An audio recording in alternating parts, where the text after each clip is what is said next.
Bear with me. I'm typing on mobile. Hello, Reddit. I'm a long-time lurker and a first-time poster. Quarantine has me bored, so I figured I'd share one of the creepier moments that happened in my life. 2012 was not a kind year to me. I lost my grandfather March 16th, and then my boyfriend of 3 years decided to break up with me 10 days later, in my grandparents' house. Late April, I decided to do what most mid-20-somethings do. I set up a dating profile. I talked to a few people, one of whom was the creepy EMT, who, for the rest of the story, I'll refer to as Noah. Noah was, if you haven't figured it out, an EMT. He lived about 15 to 20 minutes away from me. Initially, things were great. We had great conversations. We had a lot in common. We text all the time. He seemed like a genuinely kind, caring, and wonderful person. So, after about 2 or 3 weeks of calling and texting, we decided to meet. The actual date itself wasn't bad. We went to the movies and we went out for coffee. It was after the date that things started spiraling. Suddenly Noah is in love with me. Suddenly Noah wants to marry me. Suddenly he can't wait to tell our kids our love story like on How I Met Your Mother. I was using How I Met Your Mother as a crutch to get through my breakup. He told me we were like Romeo and Juliet, that we were destined to be together. Every conversation we had for 7 days after that one date was like that. It creeped me out. He went from this sweet guy to this overbearing, forcing marriage and kids down my throat. We barely knew each other. But it gets worse. So I decided that I'm going to let him down easy. I try to treat people the way I like to be treated, but in hindsight, I realized that this was not the way to do it. I invited him out to the subway by my apartment. Oh yeah, I know. I was trying to tell him how I wasn't over my breakup, how I wasn't ready to move on to a serious relationship, and definitely wasn't ready for marriage. He took this as I just wanted to casually date him, and he took the position of he'll wait for me. It gets worse. Somehow, we wound up at my apartment. It was so awkward and uncomfortable. He kept trying to make out with me, despite me telling him no. So he would stop, mess with one of my cats, and then try again. At one point, I moved to my recliner thinking that would stop him. Nope. Noah took that as an invitation to sit on my lap and try to kiss me. Yes, that's right, Reddit. You read that correctly. Thankfully, my sister, who was also my roommate, called, needing to be picked up from work. But the story isn't over. That night, or maybe the next, I decided to send him a message on Facebook. I tell him what a wonderful guy he is, how any woman would be lucky to have him, but I wasn't ready to be in a relationship, and I wasn't going to be seeing him anymore. This led to a barrage of messages from him about how he loved me, how could I do this to him, and we have something special. Then when he realized that I wasn't budging, it turned out to how he knew I was just like all the other women.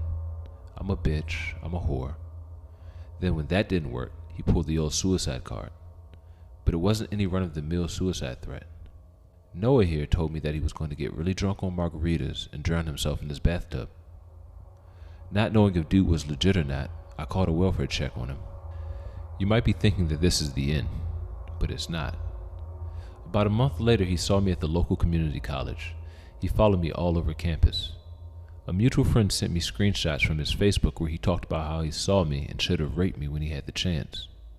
His friends were agreeing with him. It was chilling. Somehow, that's still not the end.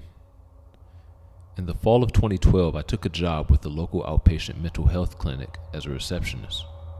A few months later, a girl named Rose started at a different office. Next thing I know, there are these rumors about me and how I broke Noah's heart, how I cheated on him, and how I can't be trusted. People I never met knew and were talking about me and my dating life.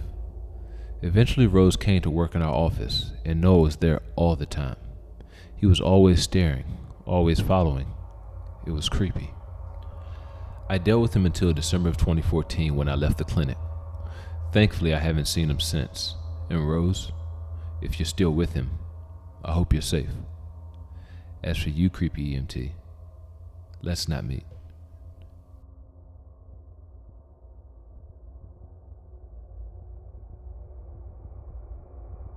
I want to say several things before I begin. First of all, this happened many years ago. I'm 27 now, but this took place when I was 18 or 19. Also, I'm by no means a weak or small woman. I was and still am about 5'9" and 150 pounds, so it's safe to say that I could hold my own if the situation required it. Now, on to the story. Flashback to summer of 2012, and I was going on vacation with some of my friends from college. It was essentially just a road trip across several states with a few other girls, but at that time, that was the first vacation I'd ever been on, so it seemed amazing. Our starting place was in central Nevada, where we all were from, and we planned to go all the way to Rapid City, South Dakota. In hindsight, it probably wasn't wise of 5 young girls to travel that far all alone, but you know how you feel when you're young. Invincible, like nothing bad could ever happen to you.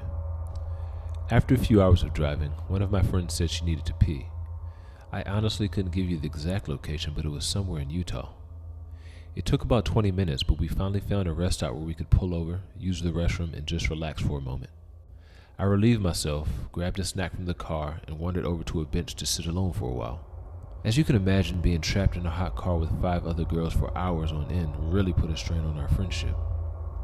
Maybe 5 minutes passed of me just sitting and staring at the sky when an older man, possibly in his 50s, came and sat beside me. Cool, whatever. There weren't that many benches, and the sun was only just starting to set, so it's not like it was extremely dark or anything. He tried to chat me up with the usual small talk. How are you? Where are you from? What's your name? Etc.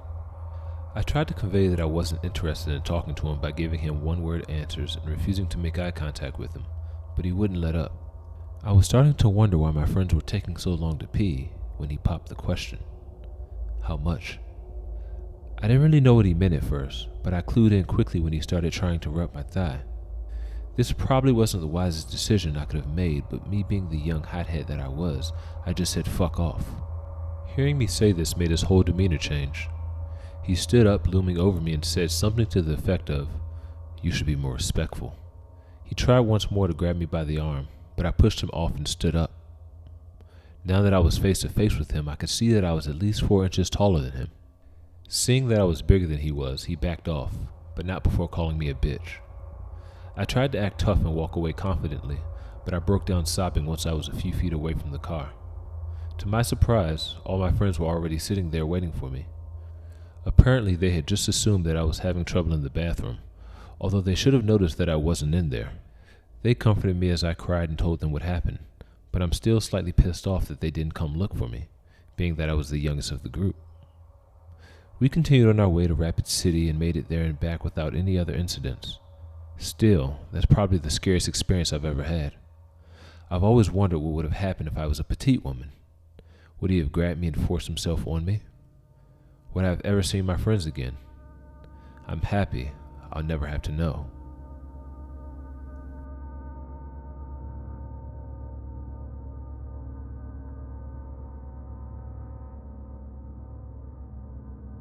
When I was about 8 or 9, my family took a trip skiing to a small resort a couple of hours from where we lived in Spain.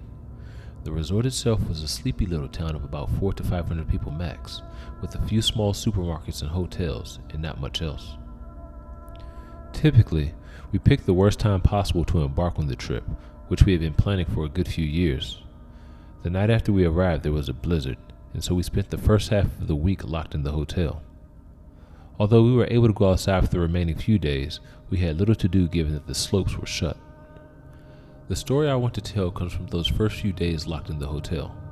Despite my parents' annoyance at the timing of the trip being a nightmare, myself and my sister, who was 11 months older, were having a fantastic time. Locked up in the mountains with nothing to do, we were able to spend our days running around the hotel, eating sweets, and watching TV in the lobby. I should probably mention at this point that the hotel was somewhat of a maze. The large bar restaurant area where my parents sat each day reading was at the center of the hotel. A myriad of smaller rooms then connected to the bar area at random points, shooting off in different directions. These rooms often had no discernible function. Each one had the same mahogany interior, and they were full of couches, fireplaces, and antiques that allowed for great games of hide and seek. The rooms would often have offshoots themselves, connecting to new rooms which would then connect to yet more useless wooden caves. As such, it was possible to be 4 or 5 rooms away from the main hotel area at any one time, without knowing exactly where you were or how to get back.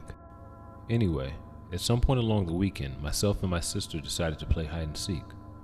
Bearing in mind the above, It was almost an impossible challenge to find the hider, especially if they moved. To this day, I'm certain my sister was a filthy little cheat. At one point in the game, I was just about to give up on searching for my sister until I heard her voice from what sounded like a few rooms away. After successfully navigating the web of rooms, I emerged to find her sitting on a couch alongside a German man with gray hair, probably in his 60s if I had to guess. As soon as I emerged into the room, the man turned to me and told me he was taking my sister to the swimming pool and asked if I wanted to come. I remember immediately thinking it odd that there was a swimming pool that we hadn't heard of. My parents had been complaining that morning about how much TV we were watching, and so I was sure they would have taken us there had they known about it. And besides, the hotel did not seem of the size to be able to host one. I told the man that I'd have to ask my parents first, and told my sister to come back with me to find them. He immediately replied that I should go and that he takes my sister on ahead. I told my sister that she absolutely had to come with me, but excited at the thought of the swimming pool, she said she didn't want to. We began to argue, with the man taking my sister's side and encouraging me to go ask my parents permission whilst he waited with my sister. I dug my foot in, telling my sister that our parents would be very cross if we went somewhere on our own, and after a few minutes of bickering, she eventually gave in and came back with me, giving her assurance to the man that we'd come back. Of course, when we told our parents, they were livid. My dad went back to the room to try and find the man, but with all the offshoots and given that all the random rooms looked the same, it was almost impossible to be sure that we were in the right one. In any case, there was no sign of him. I remember my dad screaming at the hotel lobby that he needed a list of all male guests and their room numbers, but of course they wouldn't give it to him. We spent the rest of the trip by our parents' side, terrified of the thought of being locked up in a blizzard with him. Thankfully, we never saw the man again. The scary thing? We checked with the lobby, and as we imagined, the hotel did not have a pool. So scary, German man who wanted to abduct me in a blizzard. Let's not meet again.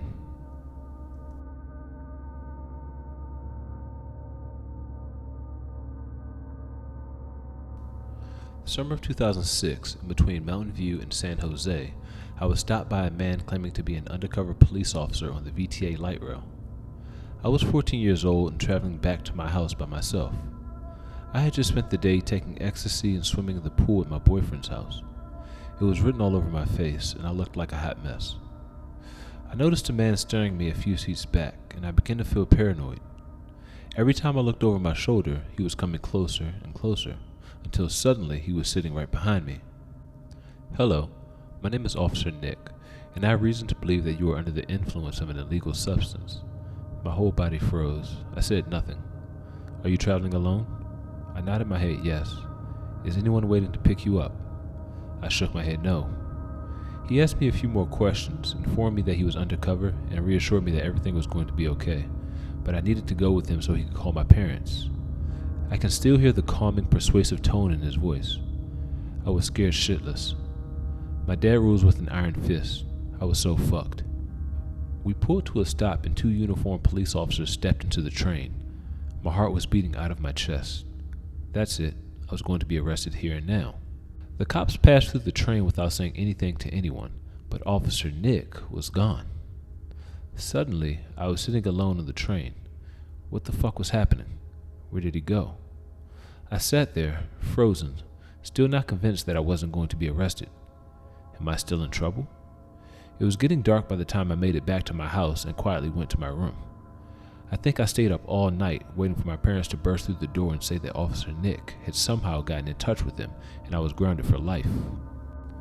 I didn't tell any of my friends what had happened. I was in shock. I didn't know what to think. It wasn't until a few years later when I realized I had almost been abducted. Officer Nick was not a police officer. Nick had no intention of arresting me or calling my parents. What was his plan?